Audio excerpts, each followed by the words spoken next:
周日，中国长征5号 B 火箭的残骸落入印度洋马尔代夫群岛西侧的海域。但令人遗憾的是，美国官方和媒体对中国火箭残骸不受控制地返回地球等进行炒作抹黑。美国航天局局长比尔·纳尔逊甚至发声明妄称，中国在处理太空残骸方面没有达到负责任的标准。对此，外交部发言人华春莹周一强调，中国对于火箭残骸的处理是目前国际上的通行做法，反对美国在这个问题上持双重标准。环球时报的社评就指出，这是一次无耻的联合炒作。美国少数科学家推动参与对中国航天事业的抹黑，这是一种堕落。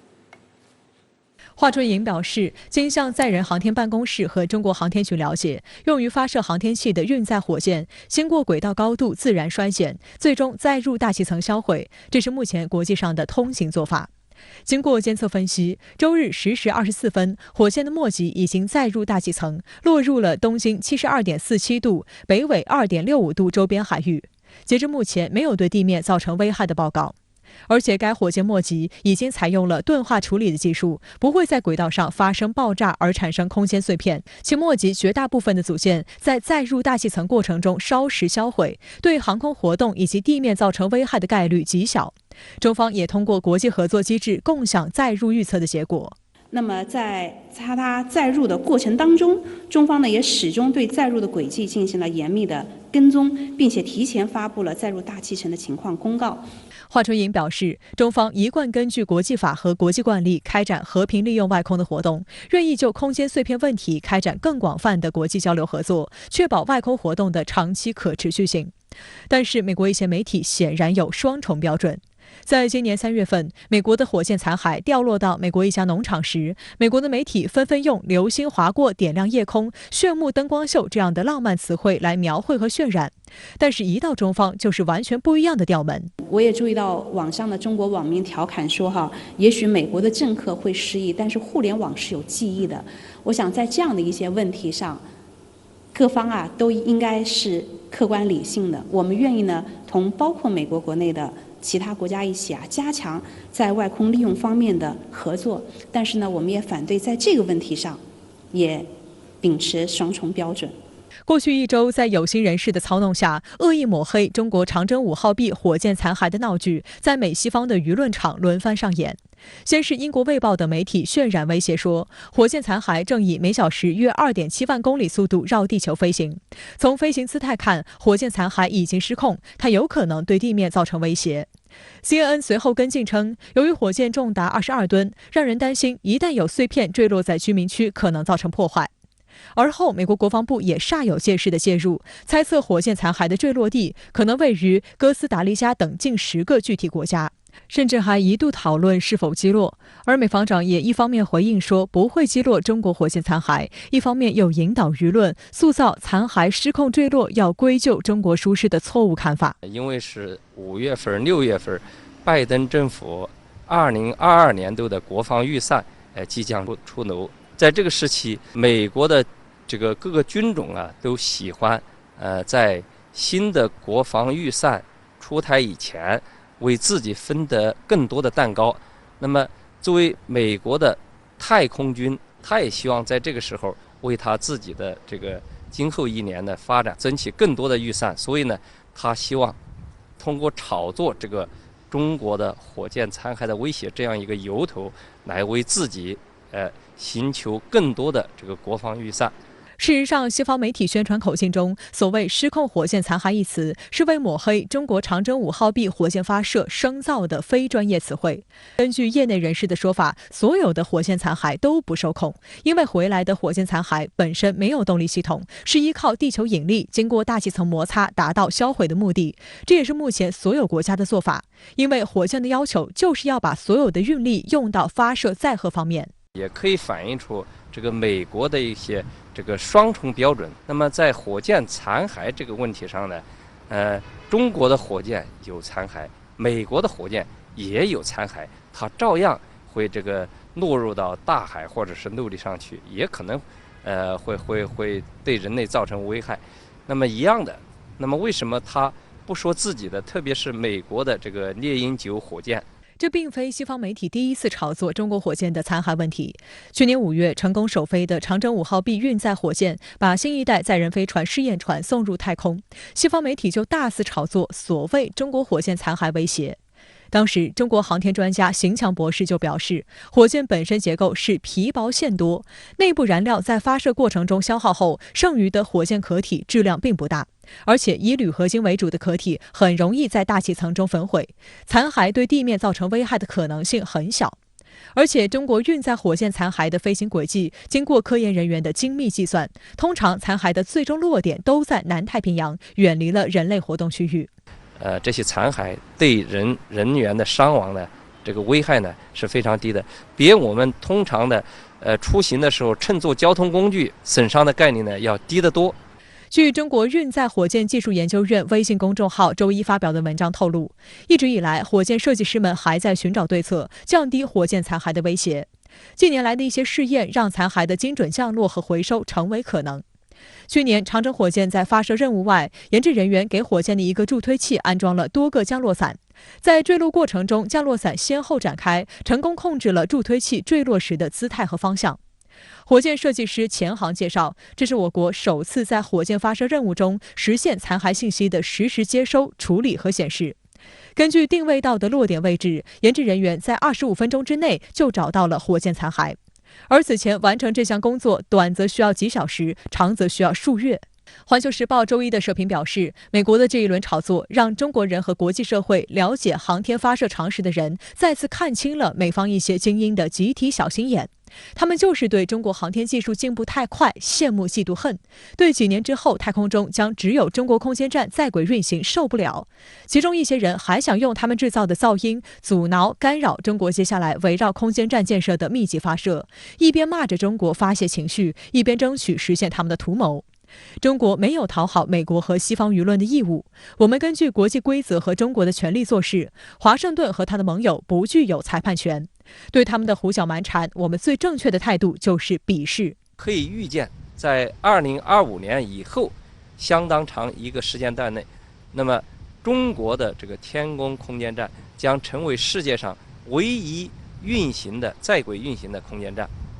那么有了这样一个空间站，又是唯一在轨运行的空间站，中国的空间科学研究一定会走在世界的前列。那么中国在这个国际空间领域、航天领域的话语权一定会越来越大，这是必然的。好的，马上来连线特约评论员吴卫。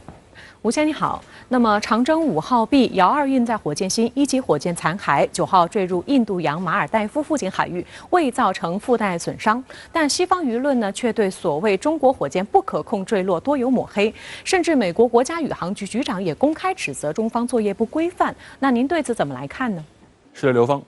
美国的火箭不可控载入是流星划破天际，中国的火箭遵循同样的技术逻辑，就被说成是火箭失控坠落。这分明就是西方的那一套国际驰名双标嘛。但要驳斥西方的那一套污名化报道，仅用双标二字进行回击是不够的。我们有必要将论述进一步精细化、科学化，逐一驳斥这种双标的虚伪和谬误。首先，在西方媒体的报道语境中长5 B 火箭采用的1级半构型被他们描述为一种落后、危险的技术。然而，真的如此吗？运载火箭的设计首先是为了载荷服务的，讲究用最小的成本将载荷运送到预定轨道。运载火箭是一个系统工程，这个系统越复杂，火箭的级数越多，它的可靠性也就越低。因此，人类追求的最理想环境是用1级火箭就能把载荷打上去，这意味着成本低、可靠性高。长5 B 火箭的技术路线就有些趋近于这个所谓的理想环境。只不过它因为还有4个助推器，所以在新1级的基础上多了一个半级，成了1级半。现在我们应该明白，1级半不是落后的代名词。美国的猎鹰9、欧洲的阿里亚纳5都有类似的构型。其次，什么是不可控载入？这里的载入是指航天器载入大气层，说的直白些就是从太空中调回地球上。不可控载入实际上是人类航天界公认的技术路径之一。各国的运载火箭2级都采用这种方式，比如美国 SpaceX 的这个猎鹰9，在低轨道上，它现在还飘着40多个2级火箭，它们会在未来2年内陆续不可控载入。将中国的长5B新一级的不可控载入粗暴地描述成一种失控火箭，显然是一种污名化的操作，它只能忽悠广大不明真相的吃瓜群众。再者，不可控载入就必然造成人类的生命财产损失吗？若用科学的角度进行解释说明，这只是一个概率问题。而我们的长5B选择在海南岛这样的低纬度地区发射，它的落区在海洋上空的概率又进一步提升了。我还翻阅到一篇论文，是关于长5B采用了这个后效段多维增益自适应调整技术。简单的说，就是在新一级与载荷分离的时候将火箭的姿态调整进一步控制在了这个可预测的范围内。可见，在进行发射规划时，中国显然已经对火箭不可控载入时的姿态进行了人为控制。此外，中国发射的长5B火箭是否违反了国际外层空间法呢？我可以明确地表示，当然没有。长5B严格遵守国际钝化条例，火箭发射后它严格执行了3排，也就是残余燃料排空、残余气体排空、剩余蓄电池能量排空。我详细阐述了一些技术细节，还是希望人类关于长5B的发射后效应该秉持科学的态度，而不是一些西方媒体采取选择性无视科学、意识形态挂帅的报道模式。那么既然火箭发射后的不可控载入原本就是一个科学问题，那为什么西方政客与舆论的污名化指责能引发反响呢？那中国今后在这方面有什么可以改进的地方吗？我能够理解西方民众对中国长5B火箭新一级不可控载入的焦虑情绪，它的本质实际上是人类对高空坠物的恐惧。美国与苏联是最早进入航天俱乐部的老牌玩家。因此西方社会对航天器载入大气层的这种不可控因素有着一定的历史记忆，这种记忆甚至与冷战的核恐惧是一脉相承的。正如我反复提及的，应该采取科学的态度来看待人类在探索太空时可能会带来的次生灾害。但在中国火箭发射后不久，美国军方就在舆论场上设置是否应该击落这枚不可控火箭的议题，这就是良心大大的坏了。美国用这种激烈的方式给中国对人类探索太空做出的巨大贡献人为贴上了所谓人类公敌的标签，这就是政治操弄。北美防空司令部曾几何时讨论过要把马斯克的火箭打下来呢？我留意到国内有自媒体文章以美国当年天空实验室空间站的不可控载入为例它说明西方民众对此事的关注是有一定的这个历史记忆的。但我要指出的是，82吨的 Skylab 当年不可控载入完全是计划之外的事故，而中国航天的这个长5B火箭新一级不可控载入则是完全计划之内的事情。人类对预期之内的与预料之外的事情产生的恐惧显然不是一个量级的，二者不可同日而语。此外，西方社会当年对 Skylab 的坠毁兴起了一轮近乎民间狂欢式的关注，它更像是一个带有娱乐性质的文化事件，而非全民恐慌。但这并不意味着我们已经做得尽善尽美了。我留意到，在长5B遥2火箭发射后美国、欧洲、俄罗斯方面都陆续发布了一些跟踪监视的信息。尽管这些信息只聚焦跟踪监视，对火箭残骸的载入时间与落区的预测都为时过早。美国太空军也在推特上补充说，以上预测并不准确，需要在最后时刻才能做出准确的预测。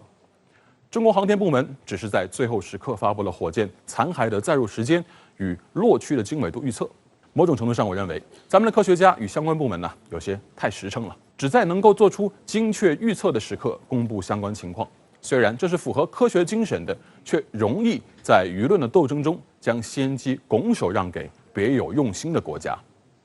我们明明是积极正义的一方，却遭受了污名化与妖魔化，这已经不是科学的范畴，是政治博弈与意识形态斗争的一部分。事实上，我们的航天部门是设有新闻发言人的。随着中国越发茁壮成长的太空力量正在为构建人类命运共同体贡献巨大力量，长征系列运载火箭还将担负越加频繁繁重的这个发射任务。我也在此呼吁中国有关部门需要借此机会探索相关的新闻发布以及这个信息公开机制，从而掌握舆论斗争的主导权，来更好地为我国和平利用太空的航天事业服务。好的，非常感谢吴卫先生在线来和我们分享您的观点，谢谢。